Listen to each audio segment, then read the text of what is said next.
Hello, everyone. This is Rob Golfi with Remax, the Golfi Team. Welcome to the Golfi Real Estate Show with host now today, Carl Dockstader.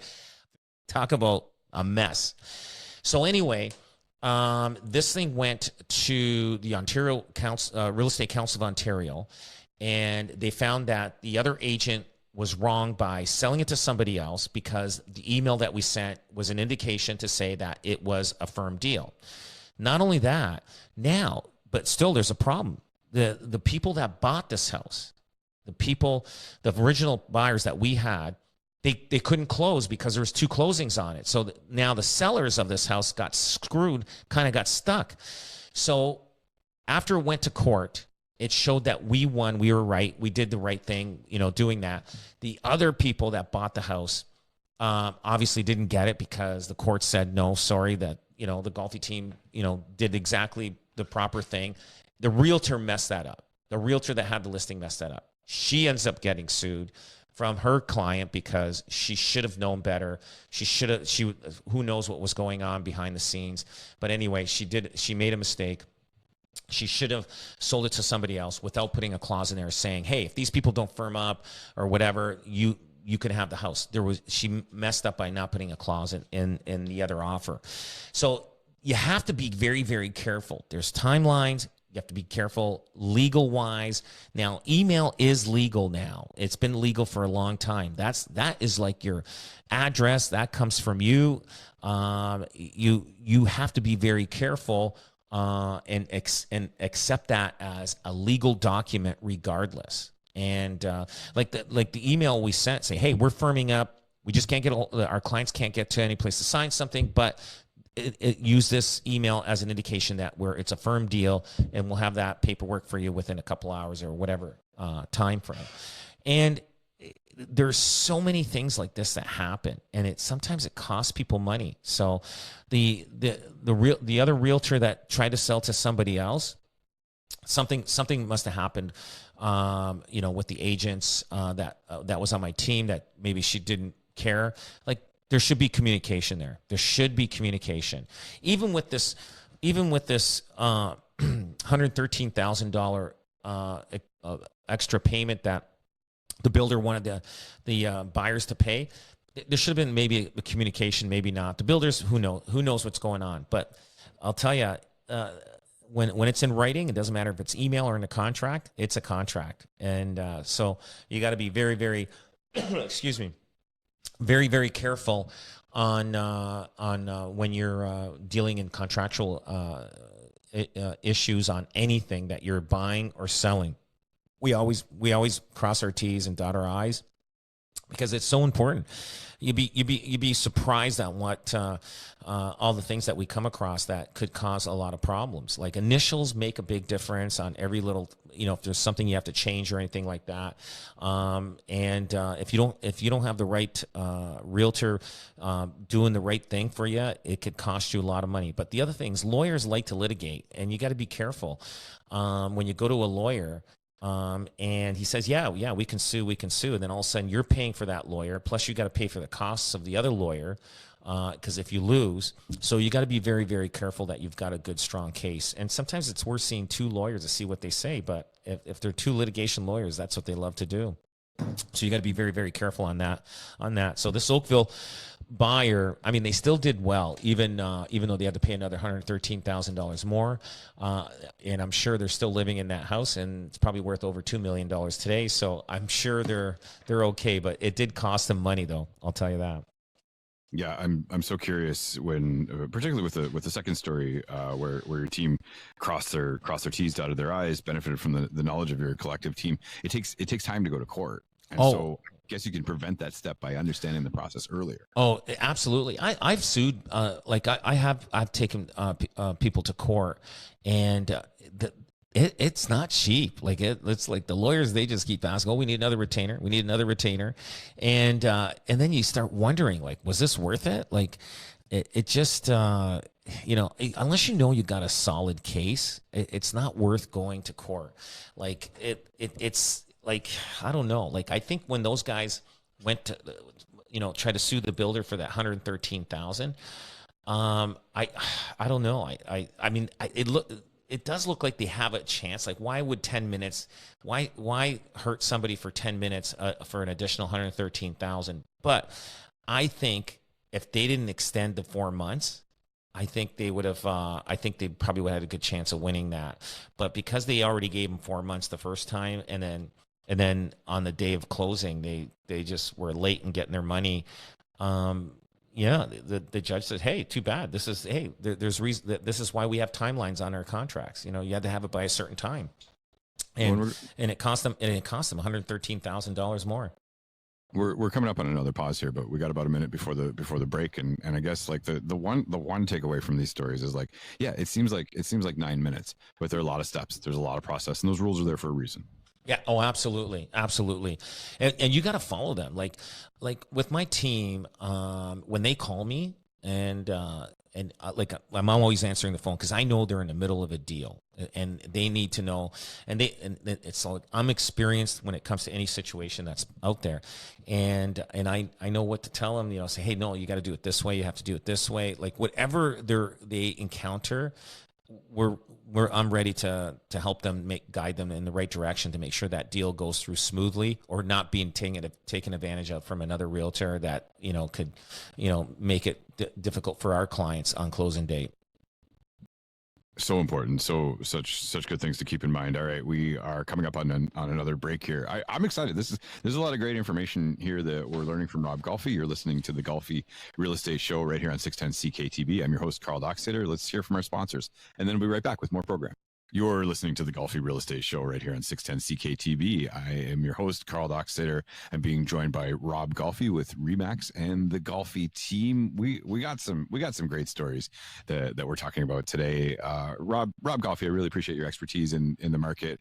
There's something going on out there that I think our listeners should be aware of. Oh yeah, there's a report that an increase in renter clients amid the rise of rental scams. So.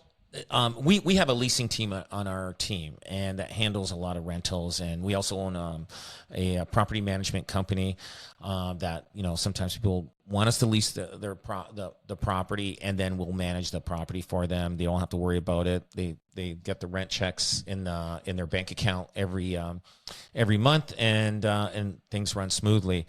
But we do find that more and more people are renting because of the high cost of homes, and it's almost becoming, to a certain degree, anybody that bought properties, you know, probably 5+ years ago, they can afford to rent it, and still it covers all the expenses. Now, buying a property today, like a single family home or a townhouse, and renting it out, it's tough to cover, even with 20% down. It's not going to cover. Like, you buy like a $750,000 townhouse, you got to put 20% down. Let's say you put $100,000 down, or let's say you got a $600,000 mortgage. I mean, that $600,000 mortgage doesn't cover the mortgage, taxes, insurance, and everything else that you need to keep that property afloat and paying its bills. So, but the only rentals that are decent enough to get are ones that people purchased prior to COVID, and it's affordable. Like, they can rent it out. You know, like, let's say they get $2,700 a month on a townhouse, or even $2,800, whatever, on a single family. It'll cover. But today, buying a house, it's almost impossible with the interest rates, and even though the interest rates are coming down. Now, some people are like I just had somebody that they sold their property, and they said their rent at $2,700 a month or $2,500 a month, whatever it was way cheaper than it was on their mortgage on their house. And so they're going to bank the money and invest it in different ways, and just rent for a while. And a lot of people are doing that just because of the fact is that because of the high expense of homes. And but it's insane. But the funny thing is that realtors are doing more leases now than ever before. We're doing way more leases. We probably do 250 leases a year. Just in our leasing team, and and people are going to a realtor versus just, you know, going on Marketplace and in Kijiji and all that kind of stuff, just doing it themselves or having the management company take care of it.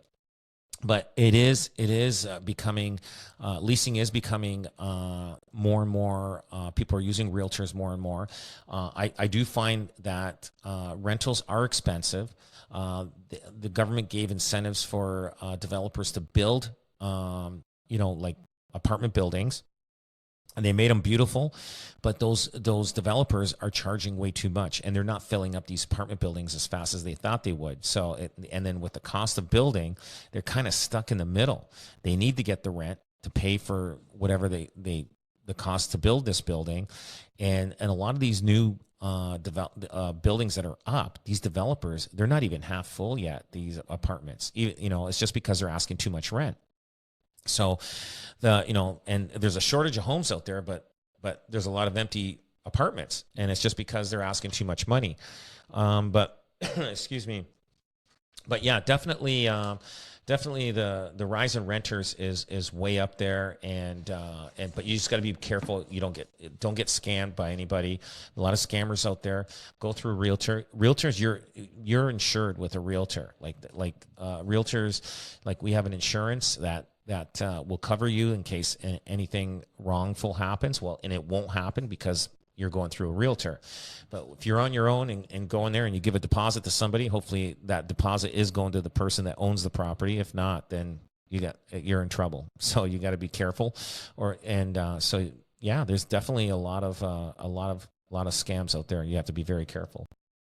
I think it's a good conversation to have. So I'm really curious about the scams, but I also I rent, and so the place that I'm renting was actually arranged through a realtor, and so I have a relationship with the realtor. I have somebody who can answer my questions, somebody who could act as a liaison in the early processes. Everything is great now, but then if I'm ready to buy again at some point, then you've got somebody that's there. So there's a certain logic in the scam prevention, but also the relationship building with the realtor. Could you talk about that a little bit? Oh, absolutely, absolutely. Like all our people that leased properties through us. We have a relationship with the landlords, but we also have a relationship with the tenants that are renting, and sometimes they'll call us and say, "Hey, listen, how's the market?" You know, because we know that they're going to be ready to buy soon, and so we do a pre-approval on them to see what they can do and stuff like that. And sometimes they may have to wait a little longer to save a little more money because they don't qualify just quite yet. But yeah, the relationship with the realtor and the person that's renting is always there. It's always there, and we'll always give them information. And there's a lot of realtors out there. They don't like dealing with leases because they're not making as much money on that.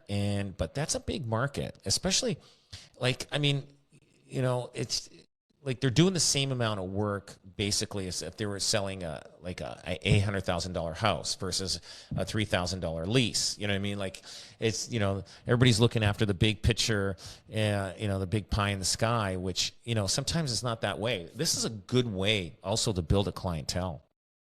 And it's a fast way to build a clientele. Like, I mean, those renters, there's a large percentage of them will end up buying. So, I mean, it's a way to go. And in Toronto, it's a little different because, you know, the rents are a little higher. And so that you can make a good living just dealing with leases in Toronto. And but I get it. Like in the Hamilton Niagara region, you know, you got to grind it out. You got to work at it. But nothing's simple from out the gate. So you got to be willing to work and grind it out and before you actually, you know, get to the bigger stuff down the road.